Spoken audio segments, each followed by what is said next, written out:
Good afternoon बच्चों। Good afternoon sir. कैसी रही होली आप लोगों की? होली कैसी रही?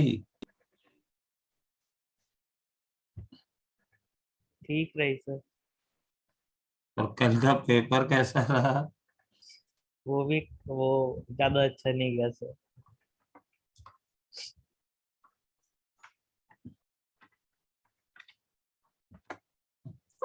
अब कल वाला पेपर नीट का एक्सट्रीमम था।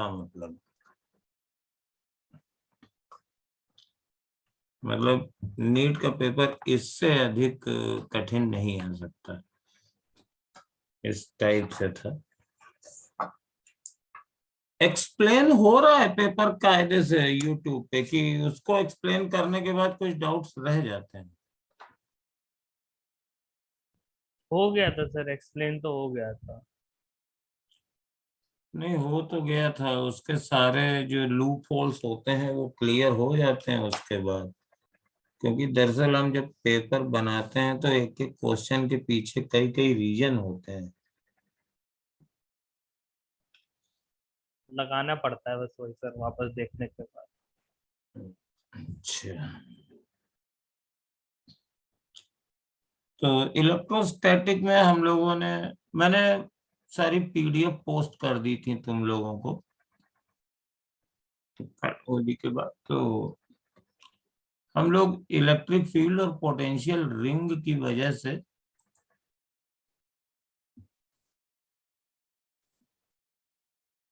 ड्यू टू द रिंग हम लोग कर रहे थे, है ना।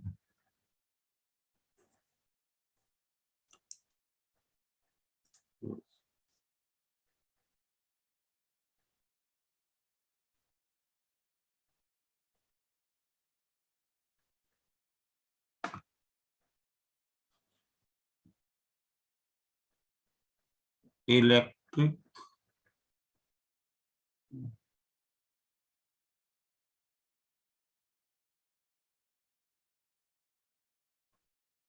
Field intensity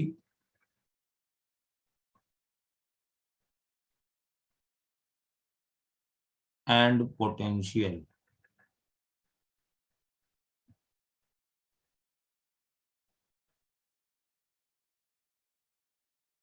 due to the uniformly charged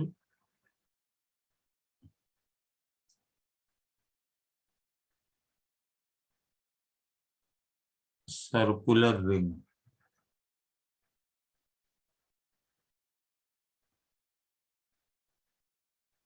on its axis.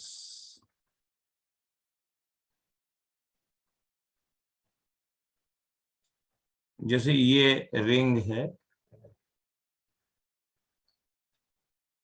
तो इसकी हमने एक्सिस बनाई और एक्स डिस्टेंस पर कोई पॉइंट लिया, तो इस पे चार्ज मैंने पॉजिटिव दे दिया है।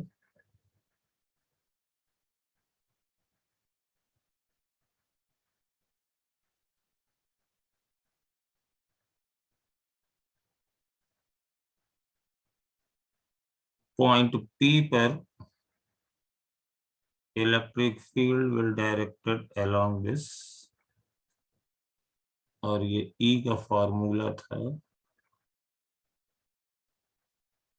1/4πε0 QX upon R square plus X square whole to the power 3/2, where R is the radius of the ring, and potential is 1/4πε0 Q upon only under root R square plus X square.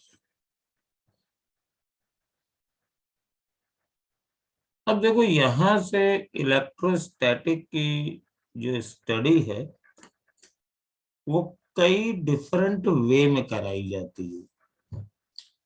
क्योंकि जैसे ये electric field due to the axis है, ये ring है, it is a continuous charge system.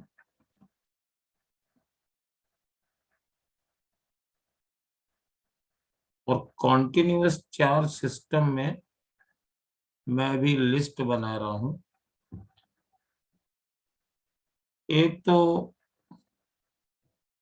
Linear charge distribution,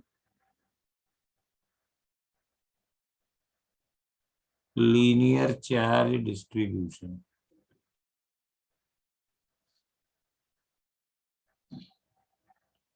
मतलब एक straight wire पे हम चार्ज स्प्रेड कर देते हैं और uniformly non uniformly, mostly uniformly ही करते हैं, और फिर कई पॉइंट्स पर फील्ड और पोटेंशियल पूछ सकते हैं। कोई पॉइंट्स जो इसी लाइन पर है, कोई पॉइंट्स जो इसके बाइसेक्टर लाइन पर है, मोस्टली तो यही पूछे जाते हैं। और फिर हमारे पास एक जनरल पॉइंट भी लोग ले लेते हैं, जैसे यहाँ पे पॉइंट ले लिया पी। अब ये ना इस लाइन पर है और ना बाइसेक्टर पर है, तो इट इज डिफिकल्ट। और लीनियर चार्ज डिस्ट्रीब्यूशन के बदले में ये नॉन नॉन यूनिफॉर्म भी हो सकता है, तो तरह तरह से लोग पूछते हैं। एक ये वेरिएशन है। दूसरा आपको सर्कुलर रिंग बता दिया।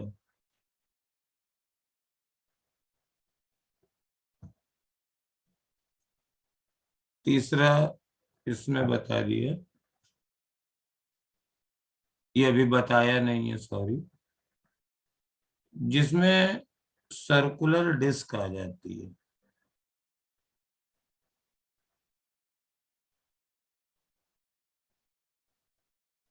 अभी तक रिंग पे चार्ज था ऐसे, और यहाँ पे डिस्क पे चार्ज होगा, मतलब ये पूरा इसको चार्ज दे दिया सर्कुलर डिस्क। तो ये उतनी ज्यादा नहीं कॉमन है, ये कम पूछी जाती है। तो फोर्थ नंबर पर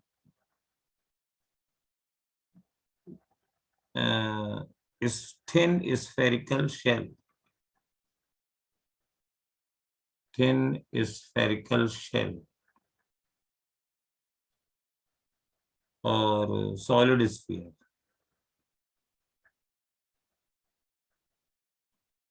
तो there are so many continuous charge distribution. अब इनको निकालने के कई तरीके हैं। हमारा मेन टारगेट क्या है कि हमें इलेक्ट्रिक फील्ड और पोटेंशियल कैलकुलेट करना है due to various charge systems. तो इनको कैलकुलेट करने के लिए पहला सर तरीका, एक्सप्लेन बैक कर दीजिए। ये तो बेटा लिस्ट थी खाली, चलो देखो। सर इसके पहले वाली। हाँ, वो रिवीजन था। ये तो पिछले टर्न पर मैंने प्रूव किया ही था। हाँ सर हो गया। हाँ हो गया सर। ठीक ठीक। तो हम ये बता रहे थे कि इलेक्ट्रिक फील्ड एंड पोटेंशियल निकालने का पहला वेरी स्ट्रॉन्ग तरीका है, इंटीग्रेशन तो करना ही पड़ेगा अगर कॉन्टिन्यूअस चार्ज डिस्ट्रीब्यूशन है। एक है इंटीग्रेशन।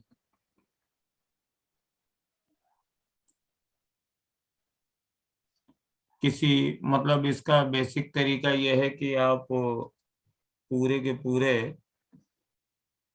इसको पार्ट्स में डिवाइड कर दीजिए और पॉइंट चार्ज मान के इंटीग्रेट कर दीजिए। और अगर आप कोई भी टेक्स्ट बुक देखें जो फॉरेन ऑथर्स की हैं या बीएससी की हैं, तो वो ये सब इंटीग्रेशन से करते चले जाते हैं एक तरह से। अच्छा, दूसरा तरीका ये है कि there is a way very कि एक तरीका गॉस लॉ होता है। देखिए सारे इंटीग्रल्स जो हैं वो इजी नहीं होते हैं, टफ हो जाते हैं। तो गॉस लॉ से भी हम लोग, गॉस लॉ से कुछ फील्ड्स निकल आती हैं जल्दी, फील्ड्स। और जब मोस्टली सिमेट्रिकल डिस्ट्रीब्यूशन के लिए, और फिर गॉस लॉ से जब इलेक्ट्रिक फील्ड निकाल लेते हैं तो there is a relation between E and V. वो होती है कि ग्रेड वी, इसको मैं एक्सप्लेन करूंगा, minus grad V is equal to E. आपने पढ़ रखा होगा ये, वन लीनियर पढ़ा होगा कि minus dV by d r is equal to E r, ऐसे पढ़ रखा होगा। या minus dV by d x बराबर ई एक्स पढ़ रखा होगा। तो दूसरा वे ये है कि कुछ सिस्टम्स के लिए हम लोग इलेक्ट्रिक फील्ड इजीली कैलकुलेट हो जाती है गॉस लॉ से विदाउट टफ इंटीग्रेशन। और फिर जब फील्ड मिल जाती है तो ये फॉर्मूला यूज करके हम लोग इलेक्ट्रिक फील्ड का पोटेंशियल भी कैलकुलेट कर लेते हैं। एक्चुअली ये डबल वे का फॉर्मूला है। पोटेंशियल से हम लोग फील्ड निकाल सकते हैं, फील्ड से हम लोग पोटेंशियल निकाल सकते हैं। और तीसरा तरीका ये होता है कि इंटीग्रेशन से हम पहले पोटेंशियल निकाल लेते हैं और पोटेंशियल निकालने के बाद फिर हम इसी फॉर्मूले से फील्ड निकाल लेते हैं।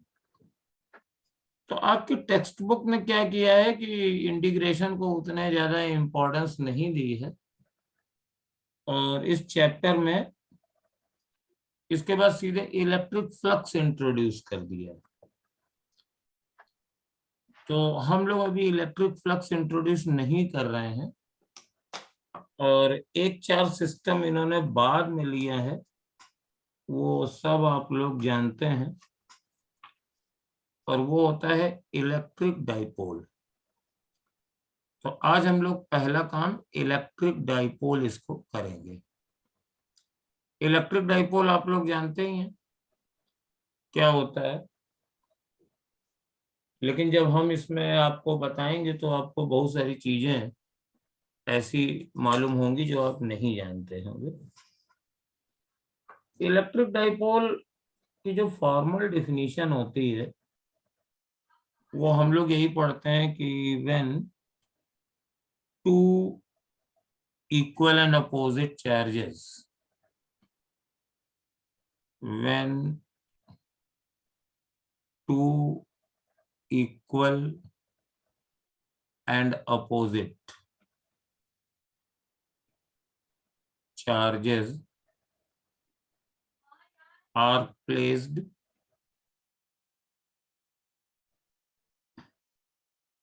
at a short distance,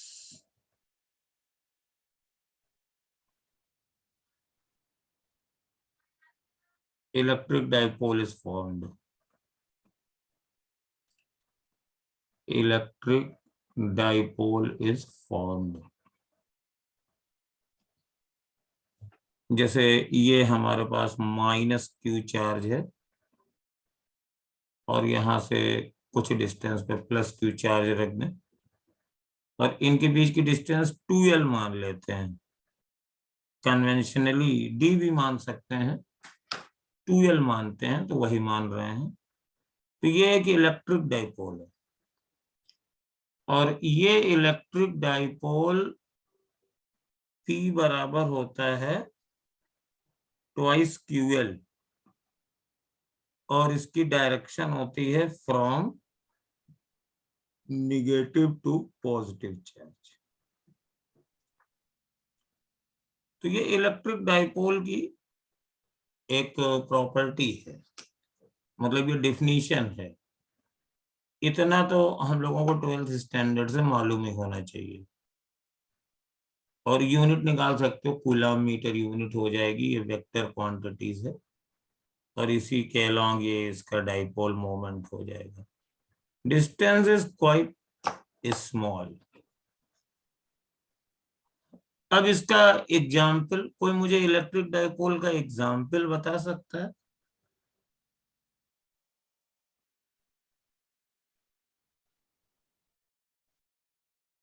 example of electric dipole chemistry में बहुत मिलते हैं, बहुत सारे पोलर मॉलिक्यूल्स हैं। जैसे हाँ, जैसे NaCl ही ले लीजिए, NaCl। तो इस पे पार्शियल नेगेटिव चार्ज होता है, इस पे पार्शियल पॉजिटिव चार्ज होता है। तो NaCl मॉलिक्यूल पोलर मॉलिक्यूल है, ये इलेक्ट्रिक डाइपोल की तरह बिहेव करता है।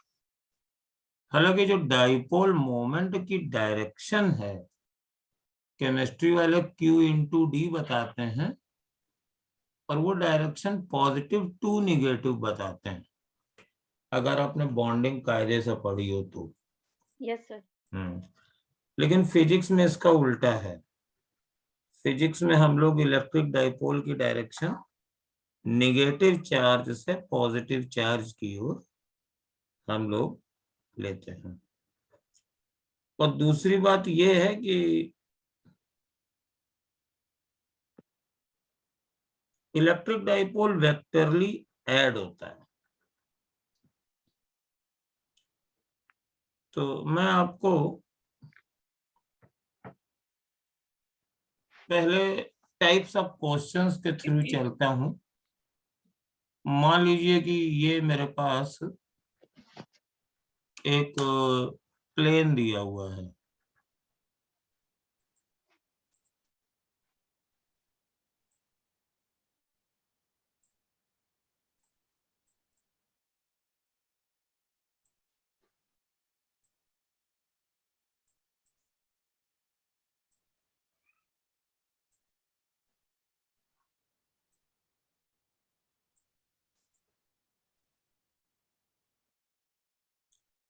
and there are few points। यहाँ पे चार्ज +Q रखा हुआ है, और यहाँ पे चार्ज -Q रखा हुआ है।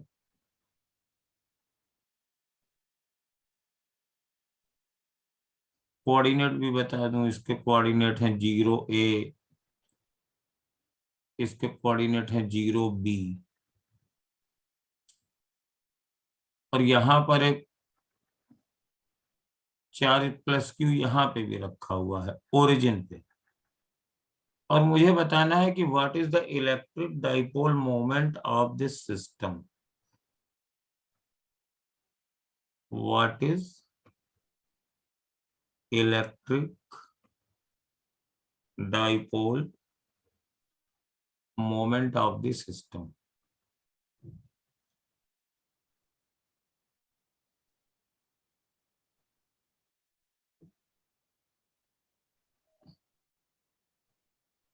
तो क्या ये डाइपोल बना रहा है कि नहीं बना रहा है? No sir. हाँ, मुझे मालूम था कि यही आंसर आएगा। ये डाइपोल बना रहा है। अब सुनो, ये तुम्हें सरप्राइज लगेगा। एक्चुअली जो हमारे मन में ये बैठ गया है ना कि इलेक्ट्रिक डाइपोल में जितना पॉजिटिव चार्ज होता है उतना ही नेगेटिव चार्ज होता है। तो यहाँ पे तो पॉजिटिव चार्ज +2Q है और नेगेटिव चार्ज एक ही है, तो ये पॉजिटिव नेगेटिव बराबर नहीं है, तो it will not behave any moment. तो ऐसा नहीं है। इलेक्ट्रिक डाइपोल जो मोमेंट है वो बेसिकली ये जिसको हम लोग P बोलते हैं, P of A system, that is sigma QI और RI होता है। और जहां भी R वेक्टर आता है, रोटेशन आप लोग पढ़ चुके हो, तो जाहिर है कि ये मोमेंट है, एक्चुअली ये चार्ज मोमेंट है। तो चार्ज मोमेंट में कोई हमें रेफरेंस लेना पड़ेगा। तो जैसे हम लोग रेफरेंस लेते हैं, सपोज ओरिजिन ही रेफरेंस ले लेते हैं ओ, तो डाइपोल मोमेंट अबाउट ओ, अभी बताएंगे कैसे, क्या आपकी बुक में क्या पढ़ा हुआ है और ये क्या है डाइपोल मोमेंट अबाउट ओ। तो इसका मतलब है इसको आप ओरिजिन मान लीजिए और सारे चार्जेस जहां जहां रखे हुए हैं उनका आप रेडियस वेक्टर से मल्टीप्लाई कर दीजिए। तो अब पहला चार्ज ओरिजिन पे ही है, तो Q इंटू 0, क्योंकि ये 0i प्लस 0j हो गया, फिर Q इंटू AJ हो गया ये, और फिर माइनस Q इंटू, अब ये 0b इसके कोऑर्डिनेट भाई मैंने गलत लिख दिए हैं, एक्स एक्सिस पर है, तो इसके कोऑर्डिनेट मुझे B0 लिखने चाहिए, तो वही कर देता हूं, तो ये BI हो जाएगा। तो इसका डाइपोल मोमेंट आ गया है, Q कॉमन ले लीजिए और माइनस BI प्लस AJ, ये इस चार्ज सिस्टम का डाइपोल मोमेंट है। बहुत ही सिंपल है, ठीक है ना। और जब आप ये, जैसे हमने डाइपोल मोमेंट अबाउट ओ निकाला है, अगर आप किसी और पॉइंट के अबाउट निकालेंगे तो ये डिफरेंट आएगा। तो ये एक चीज रही, है ना। अब देखो इसमें हम लोग क्या करते हैं, जो सो कॉल्ड डाइपोल जिसको हम जानते हैं उसको करते हैं। यहाँ पे चाहो तो किसी और पॉइंट को ओरिजिन मान करके निकाल के देख सकते हो डाइपोल मोमेंट, क्योंकि मान लीजिए हम इधर वाला पॉइंट ले लें कोई, सपोज ये -A0 ले लें, और अगर हम इसके अबाउट अगर डाइपोल मोमेंट निकालें, ओ के अबाउट ना निकालें, इस पॉइंट को हम P कह दें, तो डाइपोल मोमेंट अबाउट P क्या होगा, तो यहां से ये -A है, ये 0 0 है, तो इसका रेडियस वेक्टर ये AI हो जाएगा, तो Q इंटू AI और plus minus Q into A plus BI, यहां से ये डिस्टेंस B है, ये A है, और अगर हम इसका निकालेंगे तो Q इंटू, तो AI प्लस प्लस AJ, ये रेडियस वेक्टर बने ये, तो AI प्लस AJ, तो AI प्लस AJ, तो इसका देखो कुछ और आ रहा है, Q कॉमन ले लो, ये Q कॉमन ले लो तो ये कुछ आ जाएगा Q, और एक AI और ये -AI कट गया, तो ये AI आया, और साथ में -BI भी आया, ये नहीं कटा, और प्लस AJ भी है। तो दिस इज डिफरेंट, P के अबाउट जब हमने डाइपोल मोमेंट निकाला तो वो डिफरेंट आया, A के अबाउट कुछ और आ रहा है, ठीक है, कोई बात नहीं। अब ऐसा करते हैं कि जरा एक डाइपोल ही ले लेते हैं।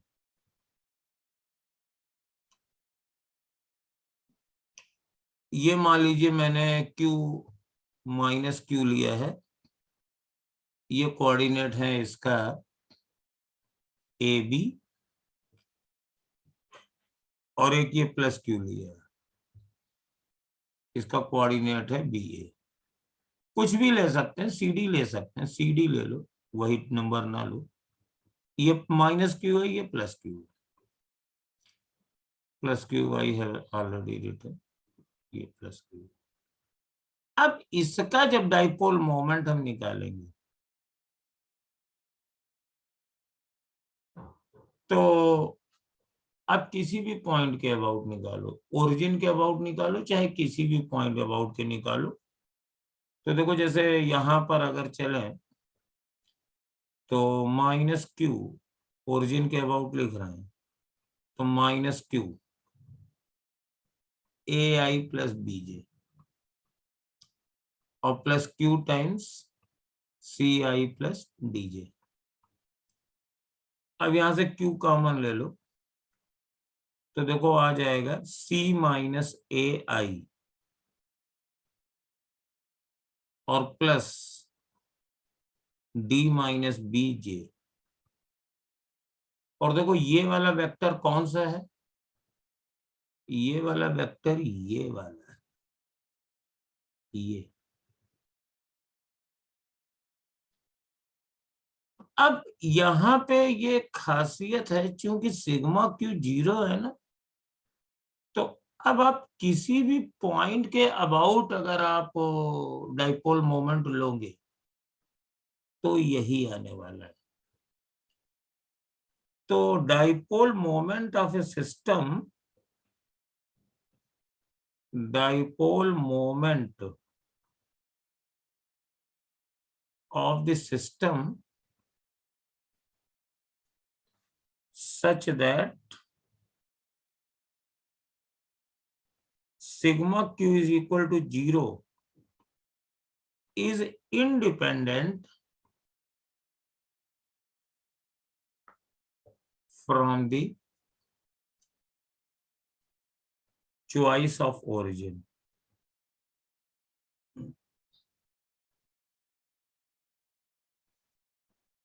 And equal to either positive or negative charge, sigma Q positive, बस साइन लेना है, इनटू डिस्टेंस, ये जो है ये डिस्टेंस, तो हमेशा यही होता है। तो ये प्लस क्यू है, ये माइनस क्यू है, तो ये डिस्टेंस है, ये डायरेक्शन हो गई और ये हो गया। इसी से हम लोगों ने डिफिनीशन निकालनी है, निकली है कि अगर ये माइनस क्यू चार्ज है, ये प्लस क्यू चार्ज है, दोनों इक्वल एंड अपोजिट हैं, तो डाइपोल मोमेंट चार्ज इनटू दोनों के बीच की डिस्टेंस के बराबर होगा और नेगेटिव चार्ज से पॉजिटिव चार्ज की ओर होगा। तो ये एक ब्यूटी है जो अगर, और दूसरी बात ये चीज कंफ्यूज नहीं होनी चाहिए कि डाइपोल मोमेंट सिर्फ उन्हीं चार्ज सिस्टम का होगा जिसमें पॉजिटिव चार्ज और नेगेटिव चार्जेस आपस में बराबर होंगे। वो डिफरेंट भी हो सकते हैं, डाइपोल मोमेंट उनका भी होगा, लेकिन बस ये है कि जब आप रेफरेंस पॉइंट बदलेंगे तो वो डाइपोल मोमेंट बदलेगा। और अगर सिग्मा क्यू 0 है, पॉजिटिव चार्ज और नेगेटिव चार्ज, तो उस सिचुएशन में हमारे पास उनका जो डाइपोल मोमेंट होगा दैट विल बी कांस्टेंट किसी भी पॉइंट के अबाउट लो, और वही डिफिनीशन आपको बताई जाती है।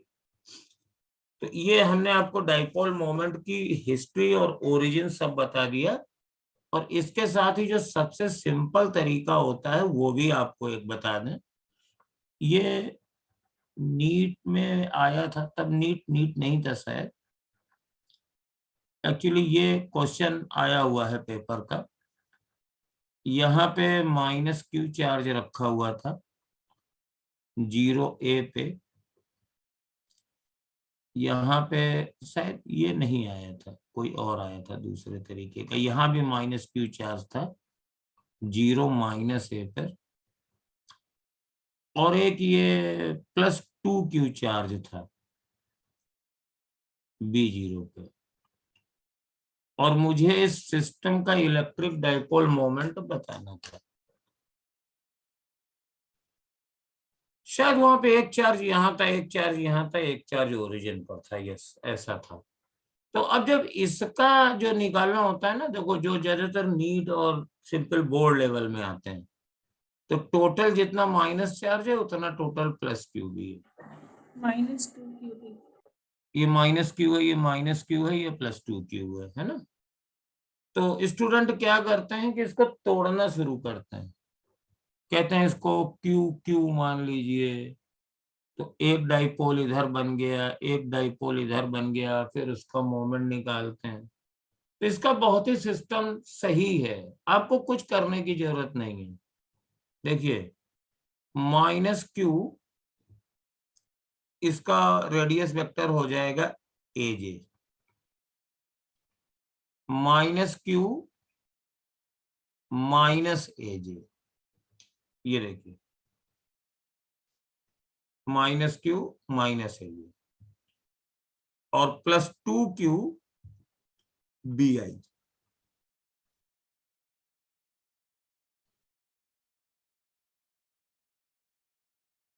बी आई, और बस सिंपली इसको ऐड कर दीजिए, ये दोनों कट जाएंगे, ये प्लस है ये प्लस हो जाएगा, ये माइनस हो जाएगा।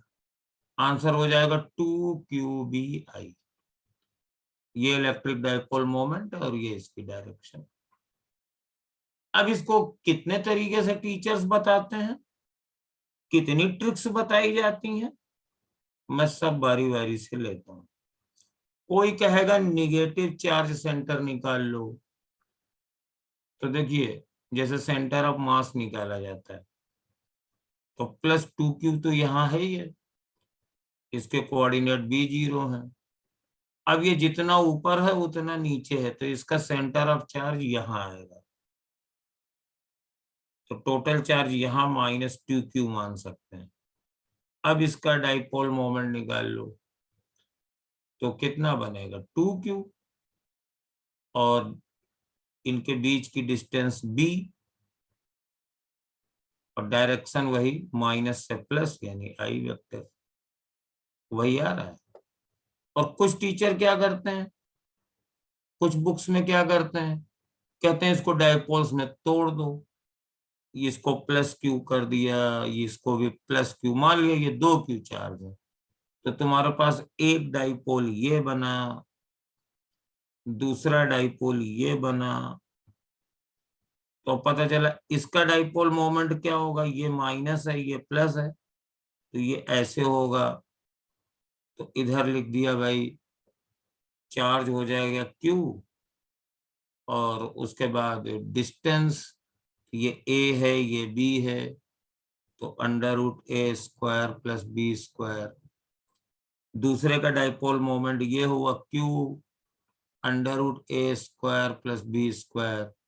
अब इन दोनों डाइपोल मोमेंट का वेक्टर सम लेंगे, तो आप इसको कंपोनेंट्स करेंगे, फिर जोड़ेंगे, अल्टीमेटली रिजल्ट आपको यही आना है।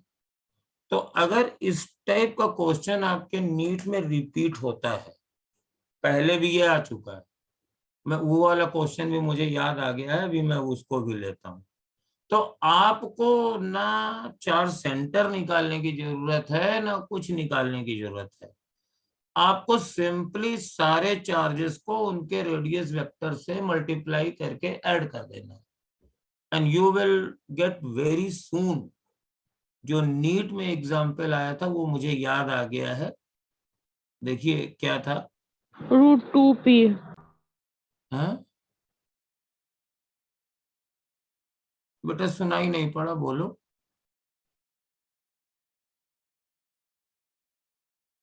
ये क्यू चार्जेस थे,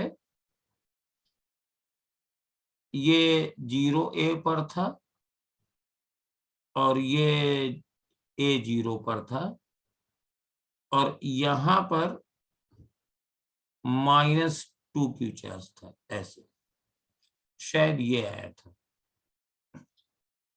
तो इसको कई लोगों ने क्या किया, ये क्यू था तो इसका सेंटर निकाला, यहाँ बीच में आया, फिर यहाँ 2q माना, वैसे डाइपोल मोमेंट निकाला।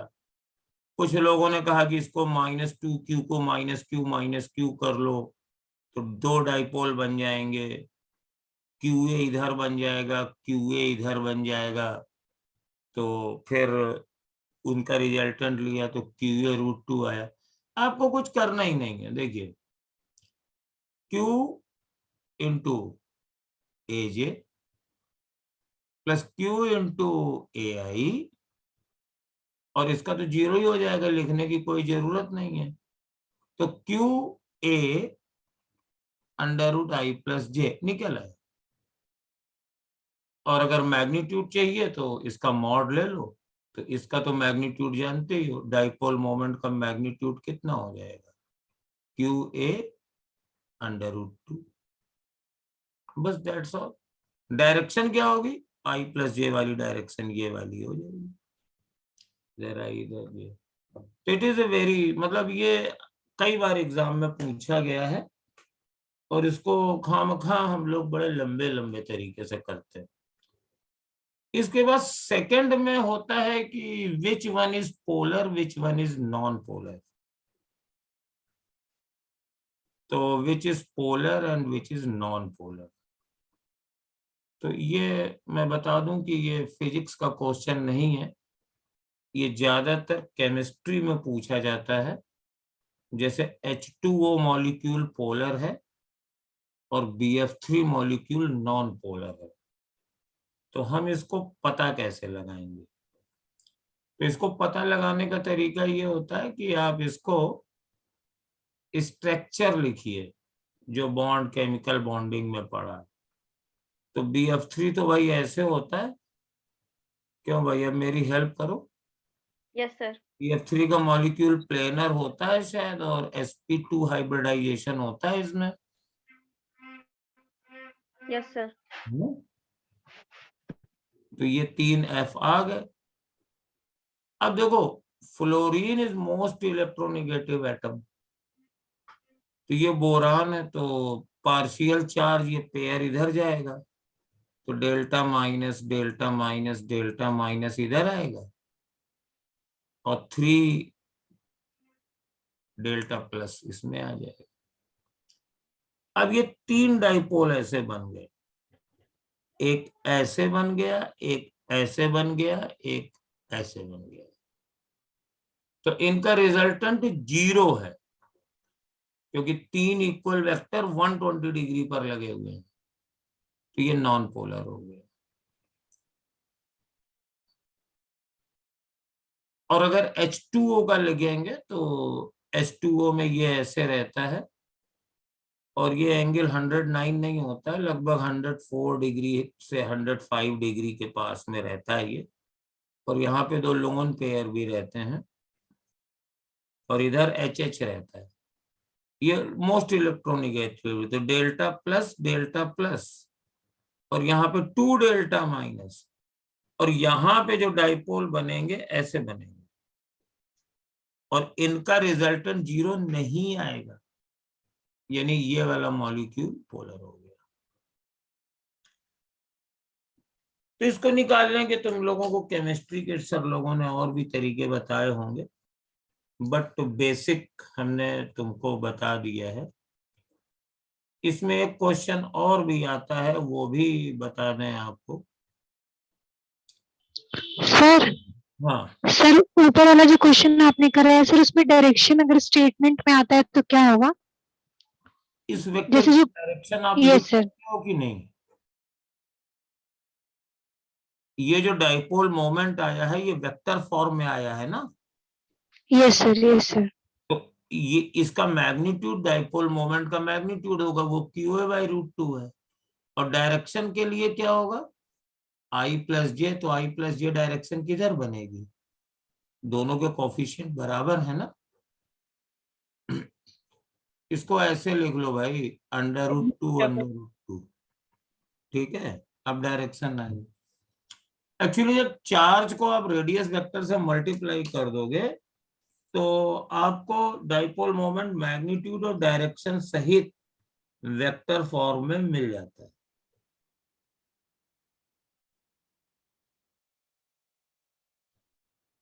कौन बोल रही थी, शैलजा बोल रही थी क्या? Yes sir. समझ गए बेटा कि सर जैसे इसमें दिया हुआ है आंसर में कि along the line joining the points. हाँ, तो तब फिर तुम्हें थोड़ा ज्योमेट्री से देखना पड़ेगा। भाई आई प्लस जे जो लाइन होती है ना, ये बेसिकली इसके बाइसेक्टर पे जाती है ना।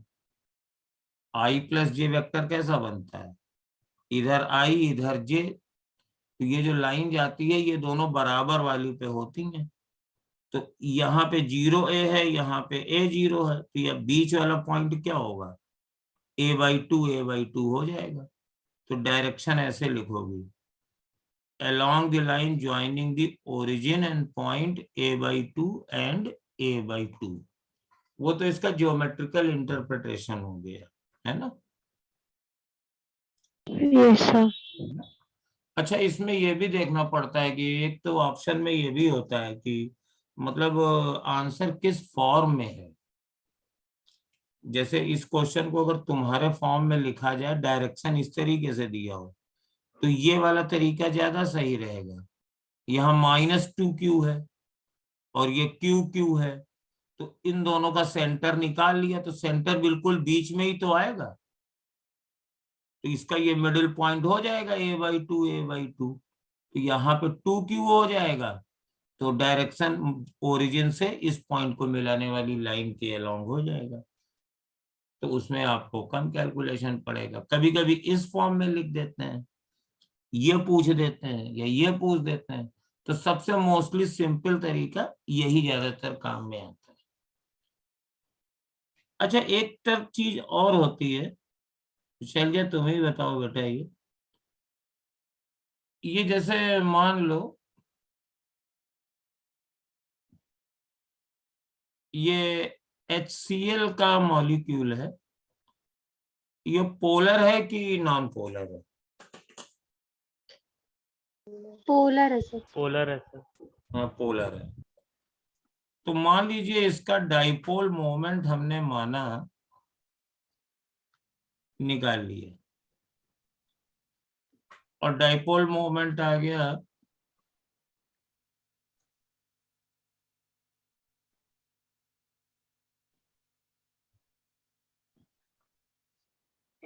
सपोज कुछ आ गया मान लो, तो इसका परसेंटेज आयनिक कैरेक्टर पूछते हैं, तो ये निकालना आप लोग जानते हो।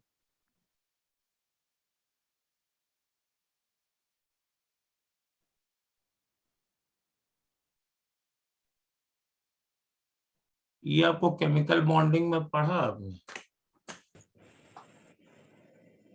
सर भूल गए, बता दीजिए। Mu absorbed by mu theoretical. हैं? हाँ सर, म्यू वो उसका लेंगे। Absorbed by mu theoretical. देखो ये HCl है ना, तो ये H का सिंगल लेंगे तो Cl इलेक्ट्रॉन का की लेंगे। कोवेलेंट बॉन्डिंग होती है ना। देखो जैसे H का एक इलेक्ट्रॉन Cl के एक इलेक्ट्रॉन से शेयरिंग करता है, तो ये कोवेलेंट बॉन्डिंग बनती है ना। और ये कोवेलेंट बॉन्डिंग क्या करती है, थोड़ी सी शिफ्ट कर जाती है, थोड़ी सी शिफ्ट कर जाती है। तो उसकी वजह से यहाँ पे डेल्टा माइनस आ जाता है, यहाँ पे डेल्टा प्लस आ जाता है, ठीक है ना। तो इसका डाइपोल मोमेंट क्या होगा, ये डेल्टा चार्ज है ना, ये डेल्टा चार्ज और मल्टीप्लाइड बाय इनकी बॉन्ड लेंथ। मान लो बॉन्ड लेंथ इसकी d है, d या b कुछ भी मान लो, d मान लिया है ना। तो ये इसका रियल डाइपोल मोमेंट है। और कुछ तरीके भी होते हैं उससे डाइपोल मोमेंट हम मेजर कर सकते हैं। तो अगर हम डाइपोल मोमेंट को मेजर करते हैं तो वो निकल आएगा। आयनिक कैरेक्टर में क्या होता है, आयनिक कैरेक्टर में आप मान लीजिए कि ये इलेक्ट्रॉन कंप्लीटली ट्रांसफर हो गया, तो जो थ्योरेटिकल डाइपोल मोमेंट है आयनिक में वो E/d होगा। तब ये पार्शियल चार्ज नहीं आएगा, पूरा इलेक्ट्रॉन यहां से यहां चला गया, यहाँ प्लस ही चार्ज आ गया, यहाँ माइनस ही आ गया। तो percentage ionic character is equal to E/d, sorry उल्टा लिख गए, जो डाइपोल मोमेंट आपने मेजर किया डेल्टा d अपॉन ED × 100। ये percentage ionic character chemical properties में बहुत वर्क करता है। ये बताता है कि ये कितने सब्स्टिट्यूशन रिएक्शन देगा, ये कितने रिप्लेसमेंट रिएक्शन देगा। पूरी इनऑर्गेनिक रिएक्शन मैकेनिज्म इस पर बेस्ड रहती है काफी।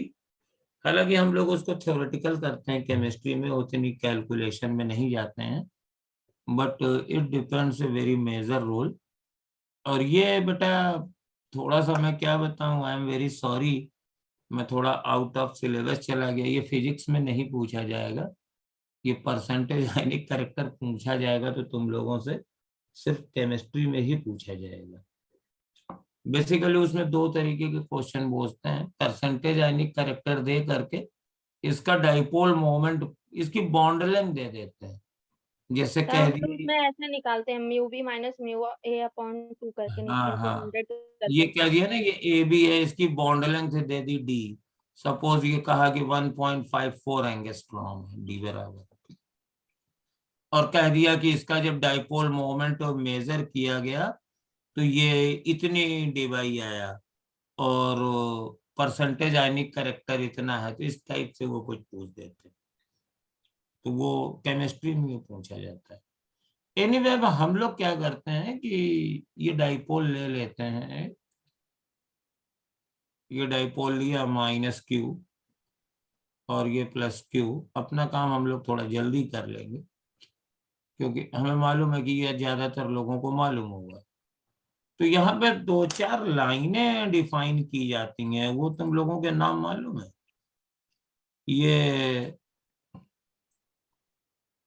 ये वाली लाइन क्या मानी कही जाती है?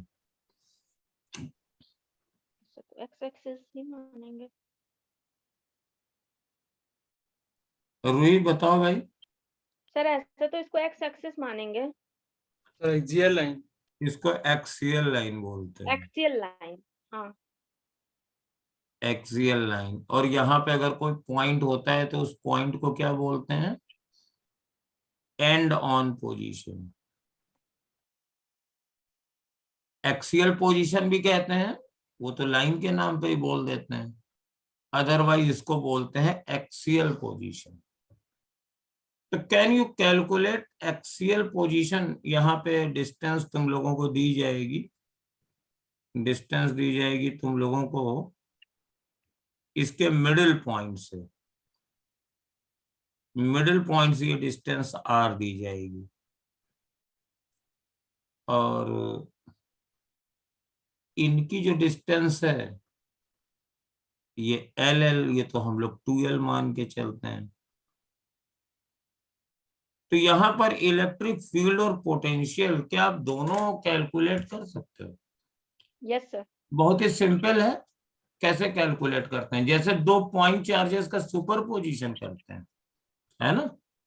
आप इलेक्ट्रिक फील्ड कैलकुलेट करनी है तो पॉजिटिव निगेटिव चार्ज की वजह से निकाल लीजिए, वो अवे हो जाएगी कुछ, इसको E माइनस कर दिया, और पॉजिटिव चार्ज वाली अवे हो जाएगी, हाँ। लेकिन ये थोड़ी ज्यादा हो जाएगी, और दोनों की डायरेक्शन सेम है तो क्या करेंगे? माइनस कर देंगे। माइनस कर देंगे। तो नेट इलेक्ट्रिक फील्ड यहाँ पे इस तरफ आएगी।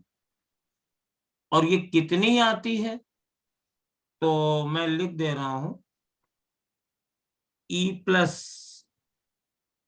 होती है K Q upon R minus L का स्क्वायर, और E माइनस हो जाएगी K Q upon R plus L का स्क्वायर। बट पॉजिटिव चार्ज के लिए यहां से डिस्टेंस लेंगे तो यहां से डिस्टेंस R थी, तो यहां से तो R माइनस L हो जाएगी, और निगेटिव चार्ज के लिए ये R प्लस L हो जाएगी। अब जब इन दोनों को हम माइनस करेंगे तो E बराबर, अब इनको माइनस कर दीजिए तो K Q कॉमन ले लीजिए। R माइनस L का square minus K Q R plus L का होल स्क्वायर, और सब कुछ करते कराते अल्टीमेटली हमें क्या मिलता है? 1/4 पाई एप्सिलॉन 0 2p/r³ मिलता है कि नहीं मिलता है? बोलो कि ये पूरी मैथमेटिक्स हम करें। सर मत कीजिए। अरे कोई बोलो, कोई तो कहो। हाँ सर मत करिए, 12th में बहुत किए हैं। ये 12th 11 में बहुत करवाया जाता है ना। ये सर बोर्ड में ही आता है। भी है सर इसमें। और इसकी डायरेक्शन क्या आएगी? along the पॉजिटिव आएगी डायरेक्शन जो डाइपोल आएगी डाइपोल आगे मोमेंट की डायरेक्शन इधर है ना, इधर From minus q to plus q. along the p। तो यहाँ पे कुछ लोग ऐसे भी लिख देते हैं, यहाँ ऐसे भी लिख देते हैं, ठीक है ना, p यानी -q से +q। इधर लोगे तो इधर होगी, और अगर इधर पॉइंट लोगे तो भी तो इधर ही होगी। हाँ तो भी इधर ही होगी, डायरेक्शन यही रहेगी, ये चेंज नहीं होगी। और बीच में लोगे सर तो भी तो नहीं, किसके ये अगेंस्ट तो ये लेंगे सर? नहीं माइनस के रहेगी, लेंगे कि प्लस के लेंगे? तो ये नहीं रहेगी, समझे? अगर तुम इधर लोगे तो लेफ्ट में रहेगी, इधर लोगे तो राइट में रहेगी। सर अगर बीच में लेना रहेगा तो इसमें दिया रहेगा ना कि तो किसके बीच में अलोंग तो लेना है। हाँ बीच में वही रहे। एक्चुअली क्या है ना, जब डाइपोल की बात करते हैं ना, तो बीच वाली डिस्टेंस को हम कैलकुलेट ही नहीं करते, कंसीडर ही नहीं करते हैं। क्यों? हम पहले से डिफिनीशन बनाए पड़े हैं। these are two charges and very near to each other। इतने पास में है कि उनके बीच में कोई चीज हो ही नहीं सकती। लेकिन अगर हम इसको डाइपोल ना माने, सपोज, चलो पहले डाइपोल वाला पूरा कर लें तब लेते हैं। अगर पोटेंशियल निकालना हो तो पोटेंशियल ये कितना आता है? 1/4πε0 p/r², ये आता है ना। और ये बेटा अगर राइट साइड में निकालोगे तो +q की तरफ, तो ये पॉजिटिव आएगा, और अगर इधर निकालोगे तो -q की तरफ, तब ये निगेटिव आता है। ये यहाँ का पोटेंशियल पॉजिटिव होगा और यहाँ का पोटेंशियल निगेटिव होगा। वैल्यू इतनी ही रहेगी। पोटेंशियल को भी सुपरपोजिशन किया जा सकता है, और यहाँ बीच को हम कंसीडर नहीं करते हैं। अगर मान लीजिए हम दो चार्जेस लें, पहले दो चार्जेस लेते हैं।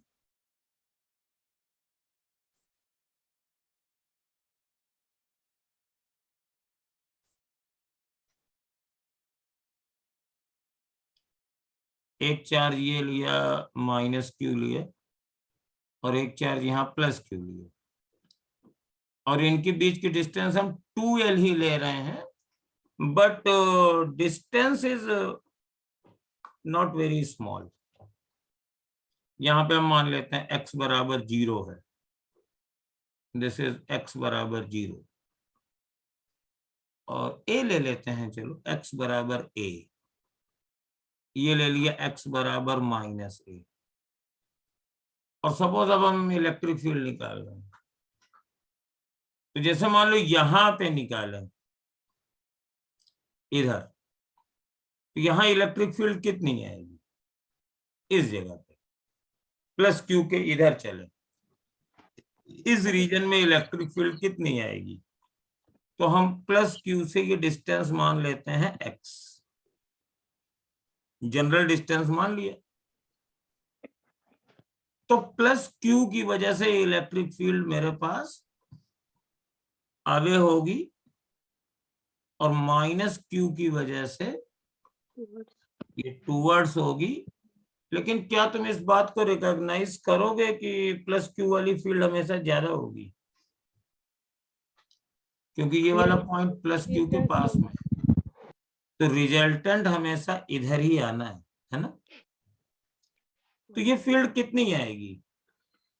1/4πε0, q कॉमन ले लो, 1/x² -1/x + 2a का स्क्वायर,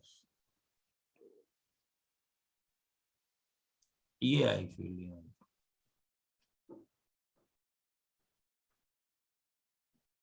ठीक है ना। अब यहाँ पे इसको आप सिंप्लीफाई करते चलो करते चलो करते चलो, कितना सिंप्लीफाई करो, इतना सिंप्लीफाई करो कि जितना मतलब कर सकते हो।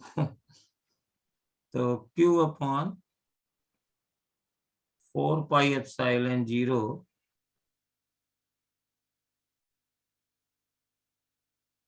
x प्लस 2a का whole square minus x square upon x square x plus 2a का whole square,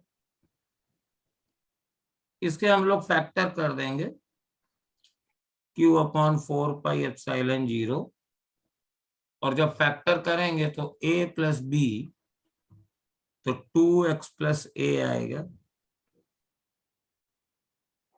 a plus b किया x plus 2a plus x, फिर x माइनस b करेंगे, a माइनस b तो x माइनस, तो खाली ये 2a आएगा अपॉन एक्स स्क्वायर और x प्लस 2a का होल स्क्वायर। तो ये बना Q इंटू 4 कैंसिल भी कर सकते हो या बना रहने दो, 4πε0 4a x प्लस a और x स्क्वायर और x प्लस 2a का होल स्क्वायर। अब यहाँ पे जरा लिमिटिंग कंडीशन लगाओ जो मैंने बताया था, सपोज x टेंडिंग टू 0, अगर x 0 है तो कितना होगा, suppose x goes to 0। Sir A 0 लेंगे ना, x 0 लेंगे, x 0 है, x इज 0 मतलब यू आर हियर, इनफाइनाइट हो जाएगा ना। You are here almost. x is equal to 0, x मैंने इधर माना है, तो जब हम x को 0 की ओर टेंड कराना है मतलब we are approaching the charge plus q, we are very near to plus q charge from right side, we are just going to approach positive charge from right side, हम इधर से आ रहे हैं, यहाँ आ रहे हैं। तो x को 0 सपोज करो, कितना आएगा, इनफाइनाइट आएगा। इनफाइनाइट आ जाएगा, जब इसको 0 करोगे ना तो इनफाइनाइट आएगा। तो it is very large field here, very large field here, infinity की ओर अप्रोच करेगी। और जैसे जैसे आप आगे बढ़ते जाओगे, ये भाई बल्ब हो जाए क्या है? क्या हुआ भैया, क्या बोला था वो? नहीं सर, सॉरी, मेरे घर से था। अच्छा, कोई घर से था, हमें का कोई बच्चा है देहात का वो बोल दिया, कोई बात नहीं। नहीं।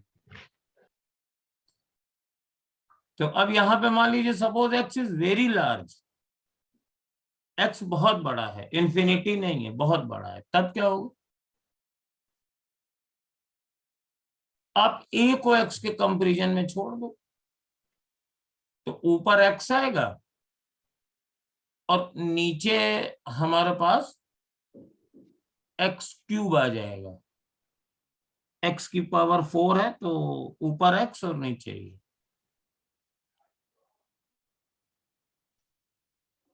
तो x टेंडिंग टू 0 तो field change to infinity, suppose x is very large,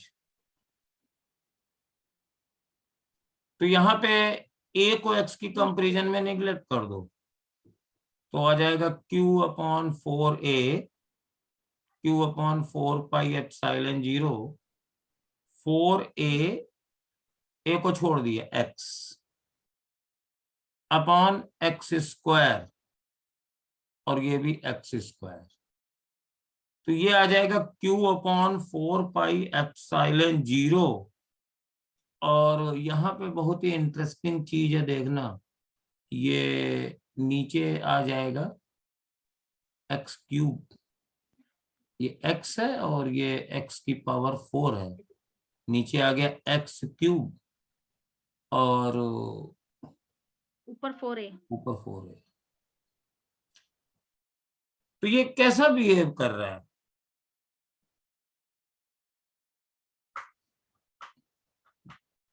axial line पे करें, एज्यूम करें। देखो, अगर इसको डाइपोल मान लो तो इसका डाइपोल मोमेंट कितना होगा? हालांकि A is very large, dipole moment कितना हो जाएगा? Q into 2a। तो ये है 1/4πε0 2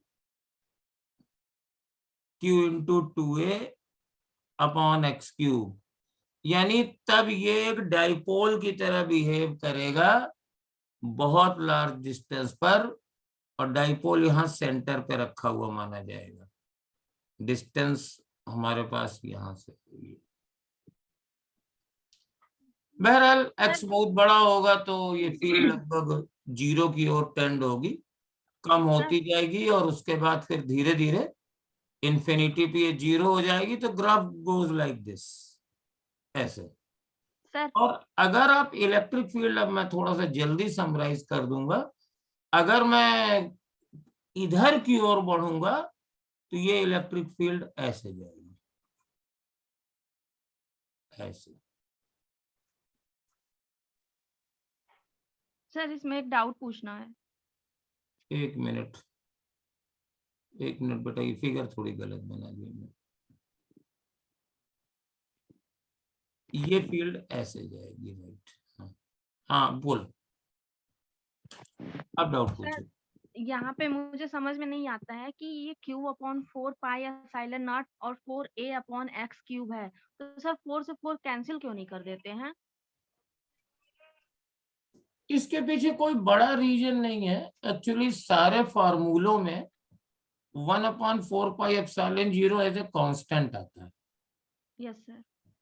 तो याद करने के पॉइंट ऑफ व्यू से मैं क्या करता हूं कि इसको नहीं चेंज करता हूं, और इधर वाली वैल्यू मुझे लर्न हो जाती है।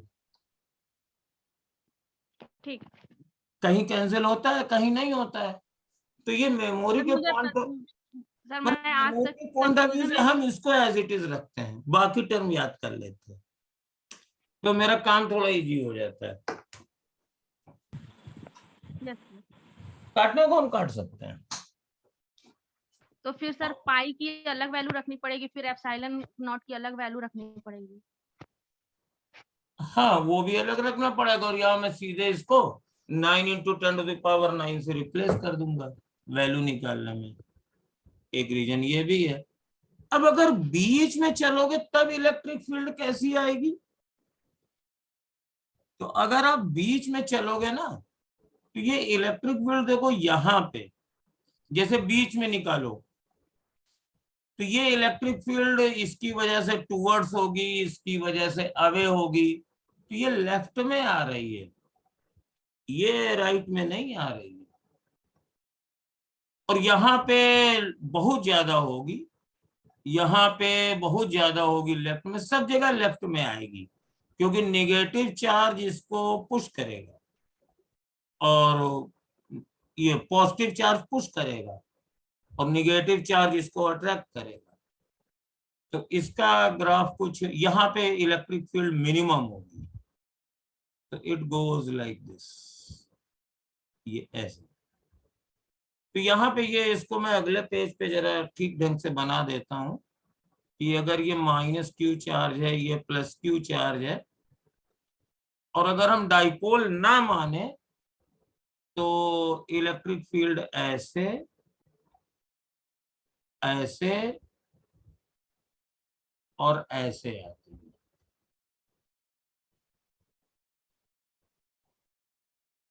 यानी बीच में इलेक्ट्रिक फील्ड की डायरेक्शन डाइपोल मोमेंट वाली डायरेक्शन में नहीं है, उल्टी है, तो सबसे मिडिल पॉइंट पर निगेटिव है।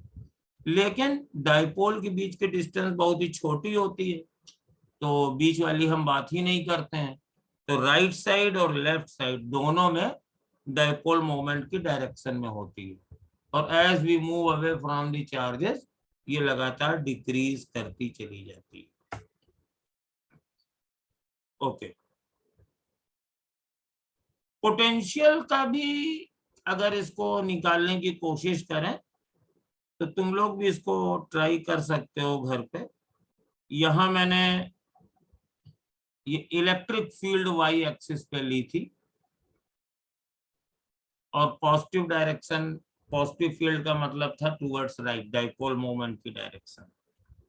और अगर मैं अब यहाँ पे जैसे चार्जेस रखूं -q + q, और अगर हम पोटेंशियल निकालें तो पोटेंशियल यहाँ पर पॉजिटिव चार्ज के आसपास दोनों तरफ वेरी हाई होगा, पॉजिटिव, और यहाँ पे दोनों तरफ वेरी हाई होगा, निगेटिव। और इस तरफ निगेटिव वाला पोटेंशियल हमेशा पॉजिटिव वाले से ज्यादा होगा और इस तरफ पॉजिटिव वाला हमेशा निगेटिव वाले से ज्यादा होगा। तो जैसे जैसे हम दूर जाएंगे ये ऐसे ऐसे, और अगर यहाँ पे निकालेंगे तो निगेटिव और यहाँ पे निकालेंगे पॉजिटिव और बीच में 0, तो इट गोज लाइक दिस। ये पोटेंशियल,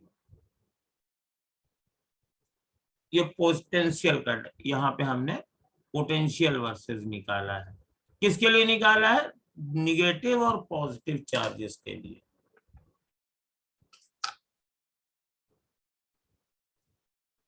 अब हम लोग तो डाइपोल कर रहे थे तो ये तो चार्जेस के बारे में बताने लगे, तो एक बार फिर से जरा डाइपोल पर आ जाते हैं। एक और बहुत ही इंपॉर्टेंट लाइन होती है और वो लाइन होती है ये जिसको हम लोग इक्वेटोरियल लाइन कहते हैं। चार्जेस वही अपने डाइपोल वाले, -q और ये +q, और ये डिस्टेंस आप मान लीजिए दोनों तरफ बराबर हैं। बराबर नहीं दिख रहे हैं तो मैं लाइन को थोड़ा सा शिफ्ट कर देता हूं। हाँ, अब बराबर दिखने लगे।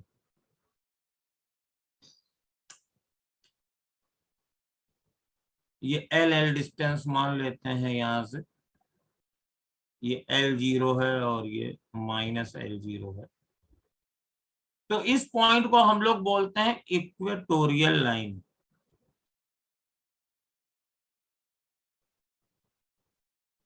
और यहाँ पे अगर हम इलेक्ट्रिक फील्ड निकालते हैं, सपोज ये डिस्टेंस हम y ले लें, तो इसकी वजह से भी फील्ड होगी इधर और इसकी वजह से भी फील्ड होगी इस तरफ। दोनों इक्वल एंड अपोजिट होंगी,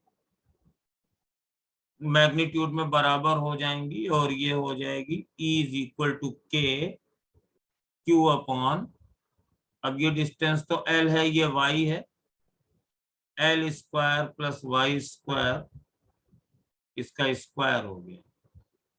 अब यहां से x एक्सिस के पैरेलल लाइन खींचो, ये दोनों एंगल बराबर होंगे थीटा थीटा, और जितना थीटा ये होगा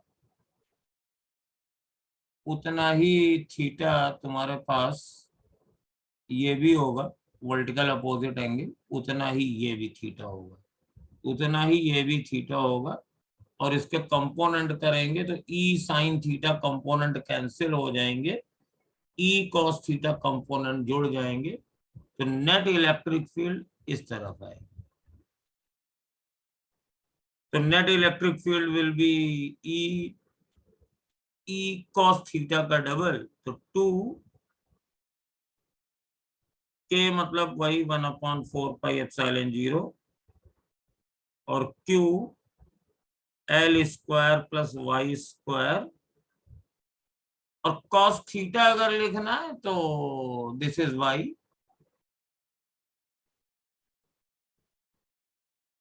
नहीं cos थीटा लिखना है तो दिस इज L, और ये √L² + Y²। तो ये 2QL डाइपोल मोमेंट बन गया। तो P/ और Y को नेग्लेक्ट कर दिया अरे एल को ये बन गया आर क्यूब, अगर इस डिस्टेंस को आर मानते हैं, वाई मान रखे हैं तो यहाँ पे आर मानते हैं तो आर ही मान लो, तो ये आर आर हो जाएगा, तो आर क्यूब हो गया और 1/4πε0। और पोटेंशियल निकालेंगे तो यहाँ 0 आएगा, क्योंकि जितना पॉजिटिव पोटेंशियल उतना निगेटिव पोटेंशियल। यहाँ ध्यान देने वाली बात है कि ये जो इक्वेटोरियल लाइन है ये दरअसल इक्वेटोरियल लाइन नहीं है, ये इक्वेटोरियल प्लेन है। इसको आप जरा 3D व्यू देखिए।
Because situation is like this.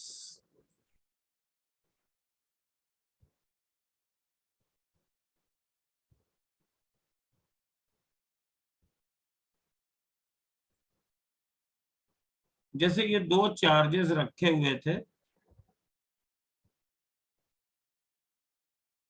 -q और +q, तो ये बीच वाला पॉइंट है, मिडिल पॉइंट। तो ये पूरा एक प्लेन है इक्वेटोरियल। ये प्लेन कैसा है? ये जो एक्सियल लाइन है,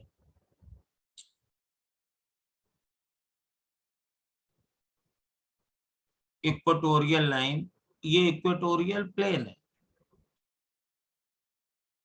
ये एक्सिस जो है ये इस प्लेन के भी एक्सिस है। ये प्लेन इस एक्सियल लाइन के परपेंडिकुलर है, और इस प्लेन में एक्चुअली कोई भी आप लाइन कंसीडर करोगे वो सब ब्रॉड साइड ऑन पोजीशन या इक्वेटोरियल लाइन को आप रिप्रेजेंट करेंगे। तो अगर ये पॉइंट चार्जेस हैं -q और +q, तो इसकी एक्सियल लाइन तो एक यूनिक लाइन होती है, जो दो पॉइंट को मिलाने वाली यूनिक लाइन बनती है, बट इसके मिडिल पॉइंट से जाने वाली और इस लाइन के परपेंडिकुलर लाइनें इनफाइनाइट पॉसिबल है। तो बेसिकली ये पूरा प्लेन इक्वेटोरियल होता है, और इस प्लेन में अगर आप कहीं भी पॉइंट ले लीजिए तो वो इक्वेटोरियल लाइन पे माना जाएगा, और इलेक्ट्रिक फील्ड का फॉर्मूला उसके लिए लिखा जा सकता है। इस पूरे प्लेन पर पोटेंशियल 0 होगा। ये इसकी 3D पिक्चर थी। अब यहाँ पे ये जब हम लोगों ने कर लिया है तो इसको जनरलाइज कर लेते हैं। तुम लोगों को मालूम जरूर होगा कि अगर ये -q चार्ज है, ये +q चार्ज है, तो इस बार हम एक जनरल पॉइंट ले लेते हैं। ये पॉइंट P है, मिडिल पॉइंट से डिस्टेंस आर है और ये एंगल थीटा है। यहाँ पर मुझे इलेक्ट्रिक फील्ड और पोटेंशियल दोनों निकालना है। तो यहाँ पे हम कंपोनेंट मेथड करेंगे। ये डाइपोल मोमेंट है, ये डाइपोल मोमेंट है P, और इस डाइपोल मोमेंट के हम दो कंपोनेंट कर देंगे। एक कंपोनेंट करेंगे along दिस लाइन, ये, और एक कंपोनेंट हम करेंगे परपेंडिकुलर थ्रू दिस लाइन। तो ये P कैंसिल हो गया, ये हो जाएगा P cos theta and this one is P sin theta. अब इस पॉइंट को कंसीडर करो, डाइपोल को छोटा मानो, तो P point P cos theta के रेस्पेक्ट में ब्रॉड साइड ऑन पोजीशन पर है, क्योंकि ये परपेंडिकुलर है। तो यहां पर जो फील्ड लिखी जाएगी due to the P sin theta component, that will be K P sin theta upon R cube, और पोटेंशियल लिखा जाएगा 0। और अगर P cos थीटा की वजह से लिखेंगे तो ये एंड ऑन है, तो फील्ड हो जाएगी K 2P cos theta upon R cube, और पोटेंशियल K P अपॉन P cos theta upon R square. अब यहाँ पे P पर अगर फील्ड निकालनी है, पोटेंशियल निकालना है, पोटेंशियल एट P, ये तो 0 है और ये दोनों स्केलर है, तो 1/4πε0 P cos theta upon R square. इसको हम चेक कर सकते हैं। अगर आप एंड ऑन में आ जाइए तो थीटा 0 होगा, वही फॉर्मूला मिल गया। ब्रॉड ऑन में जाइए -q + q के, तो थीटा 90 होगा, पोटेंशियल 0। अगर इलेक्ट्रिक फील्ड निकालनी है P पर, तो मेरे पास ये हमारे पास ये अलोंग वाली डायरेक्शन है, तो P cos थीटा की वजह से फील्ड ये जो है ये इसी तरफ आएगी, और ये वाली फील्ड ऐसे, डाइपोल मोमेंट इधर है तो ऐसे ऊपर जाएगी। तो इनका रिजल्टेंट कुछ ऐसे जाएगा। इन दोनों के बीच में एंगल 90 डिग्री है, क्योंकि ये एक्सियल लाइन है, ये उसके परपेंडिकुलर लाइन है। तो इलेक्ट्रिक फील्ड भी √of this square plus this square. तो अगर हम इसको करेंगे तो वो क्या बाहर आ जाएगा, K P upon R cube बाहर आ जाएगा, और √ आ जाएगा sin square theta plus 4 cos square theta. तो ये फॉर्मूला बन जाएगा, और K की जगह 1/4πε0 P upon R cube √1 + 3 cos square theta. And on में आइए, थीटा 0 बन जाएगा, एंड ऑन वाला फॉर्मूला मिल जाएगा, 1 + 3 का √2 होता है। ब्रॉड ऑन में जाइए तो थीटा 90 हो गई, ये 0 हो गया, खाली P अपॉन R क्यूब आ गया। डायरेक्शन अगर निकालनी है तो इस एंगल को अल्फा मान लीजिए और इन दोनों को डिवाइड कर दीजिए, तो tan alpha is equal to, अब इन दोनों को डिवाइड करेंगे तो K और R क्यूब और P सब कट जाएगा, ये tan θ/2 आ जाएगा। और इसको अगर आप ऐसे पूरा बढ़ा दीजिए तो जो हमारी डाइपोल की एक्सिस है वहां से ये वाला एंगल, अगर ये अल्फा है तो डेफिनेटली ये भी अल्फा होगा, ये थीटा प्लस अल्फा होगा। That is the hard core material of electric dipole, कि उसकी वजह से फील्ड और पोटेंशियल कैसे निकालते हैं, और ये आपको अच्छी तरीके से लर्न भी होने चाहिए। ये रिजल्ट कुछ ज्यादा है लेकिन